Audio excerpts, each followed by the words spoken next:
No coração do Golfo da Guiné, entre o azul profundo do Atlântico e o verde intenso das florestas tropicais, ergue-se um pequeno arquipélago que, apesar do tamanho, carrega uma das histórias mais fascinantes do mundo.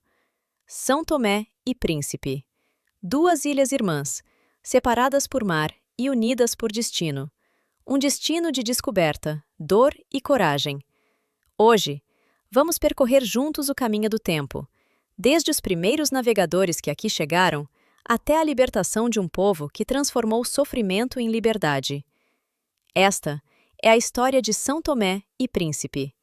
Há mais de 500 anos, o mar era o grande mistério. As caravelas portuguesas deslizavam pelo Atlântico, movidas por ventos, fé e ambição. Portugal vivia a era das grandes navegações. Era o século XV, um tempo em que o mapa do mundo ainda estava por desenhar. Em 1470, dois navegadores, João de Santarém e Pero Escobar, partiram em expedição pela costa ocidental de África. E foi então que avistaram uma ilha coberta por montanhas e floresta densa. Uma terra sem povo, sem pegadas, apenas natureza. Era São Tomé. Pouco depois, encontraram outra ilha, mais pequena, mais verdejante. A que chamaram Príncipe. As ilhas estavam desabitadas, mas os portugueses logo viram nelas um tesouro. Terras férteis, clima úmido e quente, e posição estratégica entre a África e o Brasil. Assim nasceu a ideia de colonizar, de transformar aquelas terras em fonte de riqueza. Trouxeram os primeiros colonos, homens brancos, degredados, aventureiros, comerciantes. Mas o verdadeiro motor dessa nova economia seria outro, um motor humano, doloroso e injusto. Vieram também africanos, trazidos à força de regiões próximas, Angola, Benin, Congo. Homens e mulheres arrancados das suas aldeias, dos seus lares, para trabalharem em terras estranhas, sob ordens que não compreendiam. São Tomé tornou-se, então, um laboratório colonial, um dos primeiros lugares do mundo onde se ensaiou o sistema de plantations, as grandes plantações tropicais que mais tarde se espalhariam pelas Américas. E o produto escolhido foi o açúcar. No século XVI, o açúcar era o ouro branco da Europa. Os europeus o desejavam e estavam dispostos a pagar caro. E as ilhas de São Tomé e Príncipe pareciam feitas para isso. Logo surgiram as roças, grandes propriedades rurais com casa grande, senzalas, capela e vastos campos de cana-de-açúcar. O trabalho era árduo. Do nascer ao pôr do sol, os africanos cortavam cana, carregavam feixes, alimentavam os fornos. O som dos machados misturava-se ao das moendas de ferro. O ar enchia-se de fumaça e suor. A vida nas roças era dura e curta. As doenças tropicais, a fome, os castigos, faziam muitas vítimas. Mas mesmo ali, entre a dor e o silêncio, nascia algo novo. Os africanos de diferentes regiões começaram a comunicar-se, a misturar línguas, sons e costumes. Do português e das línguas bantas surgiu uma nova língua, o forro, e com ela uma identidade. Um povo nascia. Com o tempo, São Tomé tornou-se um dos maiores produtores de açúcar do mundo. Durante algumas décadas, foi o coração do comércio atlântico. Mas o sucesso tinha um preço pago com vidas humanas. Milhares de africanos foram trazidos à força. A população escravizada crescia mais rápido que a livre, e nas montanhas, muitos fugiam, buscando refúgio na floresta. Criaram comunidades livres, escondidas, chamadas quilombos ou mocambos. Ali, entre o verde profundo, tentavam reconstruir um pouco de liberdade. Mas o poder português era forte, e as rebeliões eram sufocadas com violência. Mesmo assim, o espírito de resistência nunca desapareceu. Cada geração carregava no coração o desejo de um futuro diferente. O século XVI passou, e o XVII trouxe mudanças. O açúcar começou a perder valor no mercado europeu. Outras colônias, como o Brasil, produziam mais, melhor e mais barato. E o esplendor de São Tomé começou a desvanecer-se. Por um tempo, parecia o fim da prosperidade, mas o comércio de escravizados ainda florescia. As ilhas tornaram-se um ponto de trânsito para o tráfico atlântico. Navios chegavam carregados de pessoas e partiam rumo às Américas. O mar que cercava as ilhas era testemunha silenciosa de um dos capítulos mais sombrios da humanidade. Os ventos traziam gritos e preces, e o oceano guardava em suas águas as histórias que não puderam ser contadas. Mas apesar da dor, a vida seguia. As vilas cresciam, igrejas eram erguidas, crianças nasciam livres ou escravizadas, aprendendo a sobreviver no mundo dividido entre senhores e servos. Nas missas e nas danças, misturavam-se o latim e o batuque, a fé católica e os rituais africanos, a cruz e o tambor. Assim, aos poucos, nascia a alma são-tomense, uma mistura de culturas, cores e vozes. E mesmo sob domínio colonial, o povo aprendia a resistir, a falar baixo, mas a pensar alto, a sonhar com o dia em que as ilhas seriam suas, verdadeiramente suas. Mas esse sonho ainda demoraria séculos a tornar-se realidade. Por agora, o som do mar continuava o mesmo. As caravelas iam e vinham, e as roças cresciam como feridas abertas no coração verde da ilha. Mas cada ferida guarda em si uma semente, e essa semente, o desejo de liberdade, ainda iria florescer. O tempo passou, e o brilho do açúcar começou a desvanecer-se.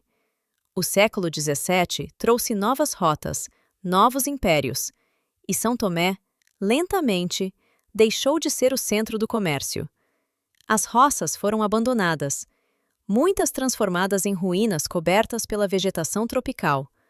Os colonos mais ricos mudaram-se para outras colônias, e as ilhas mergulharam num silêncio profundo. Mas não um silêncio vazio, um silêncio cheio de memórias, de vozes que ecoavam nas florestas e nos vales. Durante esse período, o tráfico de escravos tornou-se o principal motor econômico das ilhas. Navios negreiros faziam escala em São Tomé antes de cruzar o Atlântico. Era um porto de passagem e de dor. Os africanos capturados vinham de Angola, do Congo, do Benim, da Guiné. Eram desembarcados, contados, marcados e depois reenviados para as Américas. Muitos nunca mais viram a sua terra natal. Outros morriam no caminho, e o mar, testemunha silenciosa, guardava os corpos e as histórias perdidas. São Tomé e Príncipe, outrora símbolo de riqueza colonial, tornou-se símbolo de uma ferida aberta no coração de África. Mesmo assim, a vida seguia. As vilas cresciam aos poucos. A igreja consolidava o seu poder, educando, batizando, convertendo. E, nas entrelinhas da vida cotidiana, nascia uma sociedade mestiça, filhos e filhas de portugueses e africanas, que começavam a formar uma nova camada social, os forros. Os forros eram libertos, alguns haviam sido escravizados, outros nasceram livres, e com o tempo passaram a ocupar espaços de destaque, como comerciantes, artesãos e até funcionários locais. Mas a desigualdade persistia. O poder real continuava nas mãos dos colonos e da metrópole. O século XIX trouxe ventos de mudança. A Europa transformava-se. A escravidão começou a ser questionada e, pouco a pouco, abolida. Mas, como sempre, a liberdade no papel não era a liberdade na vida real. Os portugueses sabiam que precisavam de novas formas de exploração. E então, olharam outra vez para o solo de São Tomé e Príncipe. A terra continuava fértil, o clima perfeito. E assim começou uma nova era, a era do cacau e do café. No final do século XIX, as ilhas voltaram a florescer, mas não pela liberdade, e sim pelo lucro. Os europeus descobriram que o solo vulcânico de São Tomé era ideal para o cultivo de cacau, um produto que começava a conquistar o mundo. Grandes roças foram construídas, modernas, imensas, autossuficientes. Tinha-se eletricidade, ferrovias, hospitais, igrejas, escolas. Mas tudo isso era para os colonos. Os trabalhadores africanos, agora chamados de contratados, eram trazidos de Angola, Moçambique, Cabo Verde, com promessas de trabalho, mas quase sempre enganados. Os contratos eram longos, injustos e quase impossíveis de quebrar. Os salários eram baixos, as punições severas. Muitos chamavam aquilo de trabalho livre, mas a verdade é que era uma nova forma de escravidão. Os trabalhadores viviam em barracões, sob vigilância constante. As famílias eram separadas, e a fome e as doenças continuavam a levar vidas. Mesmo assim, o cacau prosperava. No início do século XX, São Tomé e Príncipe tornou-se um dos maiores produtores de cacau do mundo. O chocolate que adoçava as mesas da Europa nascia do suor dos africanos nestas ilhas. Mas a injustiça não passava despercebida. Em 1909, o escândalo das roças do cacau explodiu na Europa. Organizações e jornalistas denunciaram o trabalho forçado em São Tomé. Alguns países até chegaram a boicotar o cacau das ilhas. Portugal respondeu com reformas tímidas, promessas e silêncios. Mas na prática, pouco mudou. Década após década, o sistema continuou o mesmo. As roças prosperavam, os trabalhadores sofriam. No entanto, entre o trabalho e o cansaço, o povo continuava a resistir, com palavras, com canções, com pequenas rebeliões. As músicas falavam de liberdade, de voltar para casa, de um futuro em que ninguém mais seria contratado. As mulheres cantavam ao fim do dia, olhando para o horizonte, como se o mar pudesse levá-las de volta à terra dos seus antepassados. E é neste contraste, entre a beleza natural e a brutalidade humana, que São Tomé e Príncipe entra no século XX. Um lugar de abundância, mas também de desigualdade. Um paraíso verde, que escondia sob as folhas o peso da exploração. Mas as sementes da mudança já estavam plantadas. E como tudo que se planta, um dia iriam germinar, porque o povo são-tomense, ainda que calado, nunca se rendeu. Cada geração ensinava a seguinte o valor da dignidade e da resistência. E à medida que o mundo mudava, com guerras, independências e novos ventos, as ilhas também começaram a despertar. O tempo da submissão chegava ao fim. O tempo da luta aproximava-se, e com ele, o nascimento de uma nova era. O século XX começou com promessas de progresso, mas, em São Tomé e Príncipe, a vida pouco mudou. As roças continuavam nas mãos dos colonos portugueses. O cacau era exportado em grandes quantidades, enriquecendo a metrópole. Mas nas aldeias, o povo vivia em pobreza, com poucas escolas, poucos direitos e quase nenhuma voz. Os contratados continuavam a trabalhar em condições duras. E mesmo os forros, descendentes de libertos, sofriam discriminação. O poder colonial controlava tudo: a terra, a economia e até o pensamento. Mas nas sombras, o espírito de resistência crescia. Em pequenas conversas, nas praças, nas roças, nas igrejas, os são-tomenses começaram a falar de liberdade. De um futuro em que as ilhas não teriam donos estrangeiros, em que o trabalho seria digno e o povo soberano. O tempo corria e o mundo mudava rapidamente. Na África, movimentos de independência surgiam por toda parte. A Guiné, Angola, Moçambique, Cabo Verde, em cada canto do continente, ecoava o mesmo grito: liberdade. Mas, antes da libertação, veio a tragédia.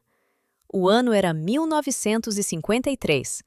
São Tomé vivia sob o domínio direto de Portugal, governado por uma ditadura, o Estado Novo de Antônio Salazar.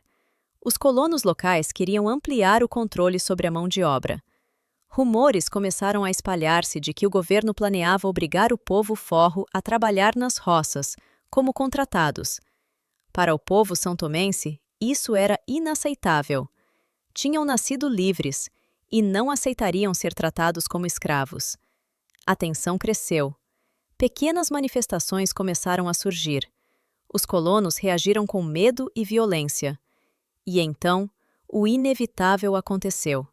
Em fevereiro de 1953, em Batepá, as forças coloniais e milícias locais iniciaram uma repressão brutal contra a população. Centenas, talvez milhares, de são-tomenses foram mortos. Homens, mulheres, jovens, massacrados nas ruas, nas florestas, nas suas próprias casas. O ar encheu-se de gritos, o sangue manchou o solo fértil da ilha, e o terror espalhou-se de norte a sul. O massacre de Batepá foi um dos episódios mais dolorosos da história do país, mas também o mais transformador, porque, a partir dali, o medo deu lugar à coragem, e o silêncio transformou-se em voz. O povo compreendeu que a liberdade não viria das mãos do colono. Seria conquistada. Nos anos seguintes, as ideias de libertação começaram a tomar forma. Estudantes são-tomenses que viviam no exterior, em Angola, em Portugal e até na Europa, começaram a organizar-se. Trocaram cartas, manifestos, ideias.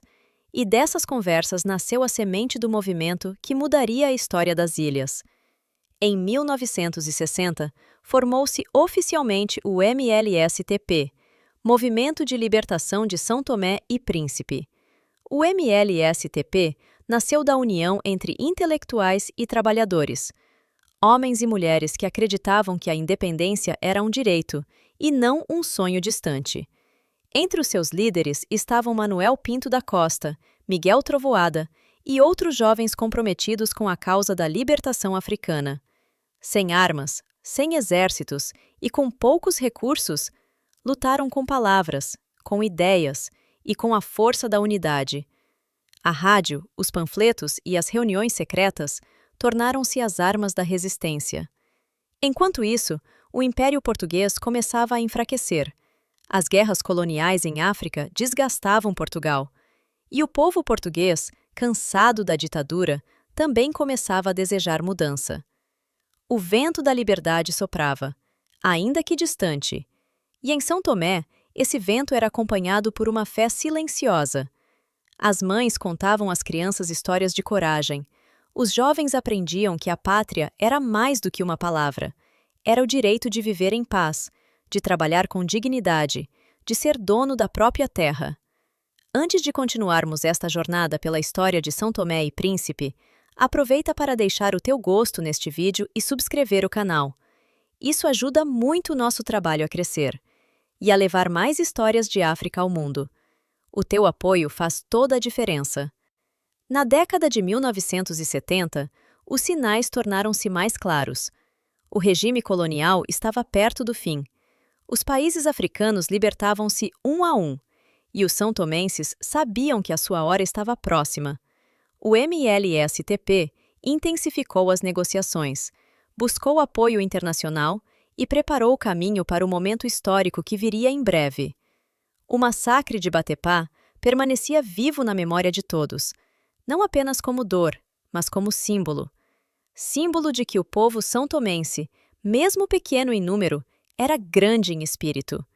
A terra que antes servira de cenário à escravidão e ao sofrimento, estava prestes a tornar-se símbolo de liberdade e orgulho africano. E assim, depois de séculos de colonização, de séculos de resistência e fé, um novo sol começava a nascer sobre as ilhas. O sol da independência. O ano é 1974. Em Portugal, um grupo de jovens militares decide pôr fim a décadas de ditadura. É a Revolução dos Cravos. Sem tiros, sem sangue, apenas flores nas armas. E com ela, o Império Colonial Português começa a desmoronar-se. As vozes que antes eram caladas, agora ecoavam em uníssono. Chegou o tempo da liberdade. Em São Tomé e Príncipe, a notícia espalhou-se como fogo na mata. O povo saiu às ruas, dançou, cantou, rezou. Sabiam que o tempo da independência estava próximo. O MLSTP, sob a liderança de Manuel Pinto da Costa, intensificou as conversações com o novo governo português. E pela primeira vez, o sonho que parecia impossível tornou-se real. No dia 12 de julho de 1975, o sol nasceu diferente sobre o arquipélago. As praias, as vilas, as montanhas, tudo parecia respirar esperança. Multidões encheram a capital, São Tomé, vestidas com as cores da nova bandeira. O ar cheirava a mar, a terra molhada e a lágrimas de alegria. O hino nacional ecoou, e pela primeira vez o povo cantou as próprias palavras da sua liberdade. A bandeira subiu lentamente, verde, amarela e vermelha. O vermelho, o sangue dos que morreram pela pátria. O verde, a terra fértil e viva. O amarelo, o sol e a esperança. E as duas estrelas pretas, representando as duas ilhas irmãs, São Tomé e Príncipe. Era o início de uma nova era. Depois de 5 séculos, o povo das ilhas era, finalmente, dono do seu destino. Manuel Pinto da Costa tornou-se o primeiro presidente da República. E o MLSTP, agora transformado em partido único, assumiu o comando do país. O objetivo era reconstruir, criar escolas, hospitais, infraestruturas e formar um povo livre e educado. Mas os desafios eram imensos. O país nascera pequeno, isolado e sem recursos naturais significativos. A economia dependia quase inteiramente do cacau, e a herança colonial deixara feridas profundas. Nos primeiros anos, o governo apostou num modelo socialista. As antigas roças foram nacionalizadas. O Estado assumiu o controle da produção e do comércio. Havia esperança, mas também inexperiência. Faltavam técnicos, professores, médicos. Muitos jovens foram enviados ao exterior para estudar e regressar como formadores da nova geração. Nos anos seguintes, as ideias de libertação começaram a tomar forma. Estudantes são-tomenses que viviam no exterior, em Angola, em Portugal e até na Europa, começaram a organizar-se. Trocaram cartas, manifestos, ideias. E dessas conversas nasceu a semente do movimento que mudaria a história das ilhas. Em 1960, formou-se oficialmente o MLSTP, Movimento de Libertação de São Tomé e Príncipe. O MLSTP nasceu da união entre intelectuais e trabalhadores, homens e mulheres que acreditavam que a independência era um direito e não um sonho distante. Entre os seus líderes estavam Manuel Pinto da Costa, Miguel Trovoada e outros jovens comprometidos com a causa da libertação africana. Sem armas, sem exércitos e com poucos recursos, lutaram com palavras, com ideias e com a força da unidade. A rádio, os panfletos e as reuniões secretas tornaram-se as armas da resistência. Enquanto isso, o Império Português começava a enfraquecer. As guerras coloniais em África desgastavam Portugal. E o povo português, cansado da ditadura, também começava a desejar mudança. O vento da liberdade soprava, ainda que distante. E em São Tomé, esse vento era acompanhado por uma fé silenciosa. As mães contavam às crianças histórias de coragem. Os jovens aprendiam que a pátria era mais do que uma palavra. Era o direito de viver em paz, de trabalhar com dignidade, de ser dono da própria terra. Antes de continuarmos esta jornada pela história de São Tomé e Príncipe, aproveita para deixar o teu gosto neste vídeo e subscrever o canal. Isso ajuda muito o nosso trabalho a crescer e a levar mais histórias de África ao mundo. O teu apoio faz toda a diferença. Na década de 1970, os sinais tornaram-se mais claros. O regime colonial estava perto do fim. Os países africanos libertavam-se um a um, e os são-tomenses sabiam que a sua hora estava próxima. O MLSTP intensificou as negociações, buscou apoio internacional e preparou o caminho para o momento histórico que viria em breve. O massacre de Batepá permanecia vivo na memória de todos, não apenas como dor, mas como símbolo. Símbolo de que o povo são-tomense, mesmo pequeno em número, era grande em espírito. A terra que antes servira de cenário à escravidão e ao sofrimento, estava prestes a tornar-se símbolo de liberdade e orgulho africano. E assim, depois de séculos de colonização, de séculos de resistência e fé, um novo sol começava a nascer sobre as ilhas. O Sol da Independência. O ano é 1974. Em Portugal, um grupo de jovens militares decide pôr fim a décadas de ditadura. É a Revolução dos Cravos. Sem tiros, sem sangue, apenas flores nas armas. E com ela, o Império Colonial Português começa a desmoronar-se. As vozes que antes eram caladas, agora ecoavam em uníssono. Chegou o tempo da liberdade. Em São Tomé e Príncipe, a notícia espalhou-se como fogo na mata. O povo saiu às ruas, dançou, cantou, rezou. Sabiam que o tempo da independência estava próximo. O MLSTP, sob a liderança de Manuel Pinto da Costa, intensificou as conversações com o novo governo português. E pela primeira vez, o sonho que parecia impossível tornou-se real. No dia 12 de julho de 1975, o sol nasceu diferente sobre o arquipélago. As praias, as vilas, as montanhas, tudo parecia respirar esperança. Multidões encheram a capital, São Tomé, vestidas com as cores da nova bandeira. O ar cheirava a mar, a terra molhada e a lágrimas de alegria. O hino nacional ecoou, e pela primeira vez, o povo cantou as próprias palavras da sua liberdade. A bandeira subiu lentamente, verde, amarela e vermelha. O vermelho, o sangue dos que morreram pela pátria. O verde, a terra fértil e viva. O amarelo, o sol e a esperança. E as duas estrelas pretas, representando as duas ilhas irmãs, São Tomé e Príncipe. Era o início de uma nova era. Depois de 5 séculos, o povo das ilhas era, finalmente, dono do seu destino. Manuel Pinto da Costa tornou-se o primeiro presidente da República. E o MLSTP, agora transformado em partido único, assumiu o comando do país. O objetivo era reconstruir, criar escolas, hospitais, infraestruturas e formar um povo livre e educado. Mas os desafios eram imensos. O país nascera pequeno, isolado e sem recursos naturais significativos. A economia dependia quase inteiramente do cacau, e a herança colonial deixara feridas profundas. Nos primeiros anos, o governo apostou num modelo socialista. As antigas roças foram nacionalizadas. O Estado assumiu o controle da produção e do comércio. Havia esperança, mas também inexperiência. Faltavam técnicos, professores, médicos. Muitos jovens foram enviados ao exterior para estudar e regressar como formadores da nova geração. A palavra mais ouvida naqueles tempos era reconstrução. Era preciso começar tudo do zero, mas com fé e com orgulho. A vida nas ilhas mudava aos poucos.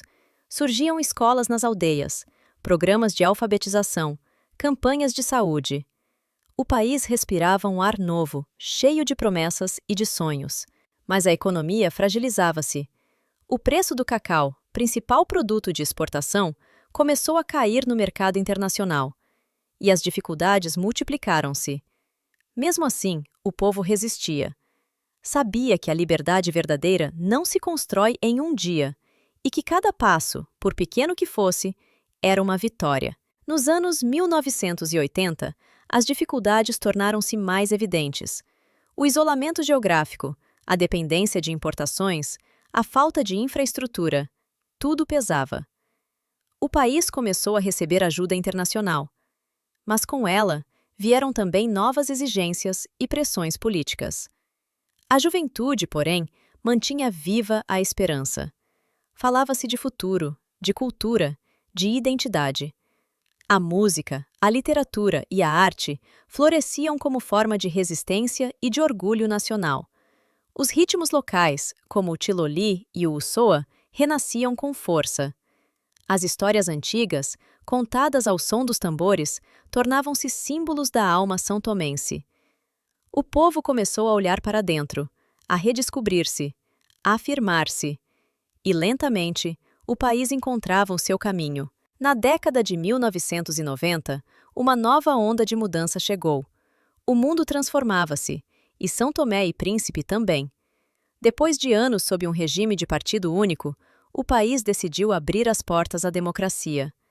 Em 1990, foi adotada uma nova Constituição, e o sistema multipartidário nasceu. Foi um marco importante, prova de maturidade política e de vontade popular. A partir daí, realizaram-se eleições livres. Houve alternância de poder, debates, divergências, sinais de uma democracia viva. E apesar das dificuldades, São Tomé e Príncipe tornou-se um exemplo de estabilidade política em África. Mas a vida nas ilhas ainda não era fácil. O país continuava dependente das exportações agrícolas. Os jovens sonhavam com melhores oportunidades, e muitos emigraram em busca de trabalho. Mesmo assim, o povo mantinha-se unido. Entre sorrisos e dificuldades, aprendia-se a valorizar o essencial: a paz, a cultura e o sentido de comunidade. Nas festas, dançava-se ao som de tambores, guitarras e risos. Nas escolas, as crianças aprendiam a história que antes era proibida. E nas ruas, as cores da bandeira lembravam todos os dias que a liberdade tinha custado caro, mas tinha valido a pena. O tempo da escravidão ficou para trás. O tempo da colonização terminou. Agora era o tempo da construção, lenta, desafiadora, mas cheia de esperança. Porque, como diz o lema nacional, unidade, disciplina, trabalho. E com essas 3 palavras, São Tomé e Príncipe caminhava para o futuro. E antes de chegarmos ao fim desta viagem, quero te convidar a conhecer um vídeo muito especial do nosso canal, o Memocip. É um projeto que ajuda as crianças a aprender matemática de forma divertida e educativa. O link está na descrição. Hoje, quase meio século depois da independência, São Tomé e Príncipe continua a escrever a sua história. Não mais com correntes e sofrimentos, mas com sonhos e esperança. As ilhas são agora um refúgio de paz, um pequeno país no coração do Atlântico, onde o tempo parece mover-se devagar e onde a natureza ainda fala mais alto que o ruído do mundo moderno. Florestas virgens, praias douradas, montanhas cobertas de neblina. E um povo que, mesmo diante das dificuldades, não perde o sorriso. O país continua dependente da agricultura, sobretudo do cacau, que ainda é símbolo e sustento. Mas há novos caminhos a nascer: o turismo ecológico, a pesca sustentável e a educação. Cada escola aberta, cada estrada construída, cada criança alfabetizada é uma pequena revolução silenciosa.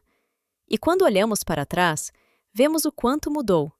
Antes, o trabalho era forçado. Hoje, é escolha e dignidade. Antes, o povo era silenciado. Hoje, tem voz, voto e representação. Antes, o país era visto como colônia esquecida. Agora, é reconhecido como nação soberana, com cultura rica e identidade única. É verdade que os desafios ainda são muitos. A pobreza, o desemprego, a dependência econômica, a necessidade de mais oportunidades para os jovens. Mas a diferença é que agora o futuro está nas mãos do próprio povo. E esse simples fato muda tudo. Os são-tomenses continuam a lutar, não com armas, mas com trabalho, com estudo, com fé. Nas escolas, ensinam-se as histórias de quem resistiu. Nas praças, dançam-se as músicas que sobreviveram aos séculos. Nas igrejas e nas florestas, rezam-se as mesmas orações, agradecendo à terra e ao mar. São Tomé e Príncipe é hoje um país pequeno em tamanho, mas imenso em alma. A sua história é a história de África em miniatura, a dor da escravidão, a luta pela libertação e a vitória da esperança. E assim termina a nossa viagem. Uma viagem pelo tempo, pelas memórias, pelas dores e pelas vitórias de um povo que se recusou a ser esquecido.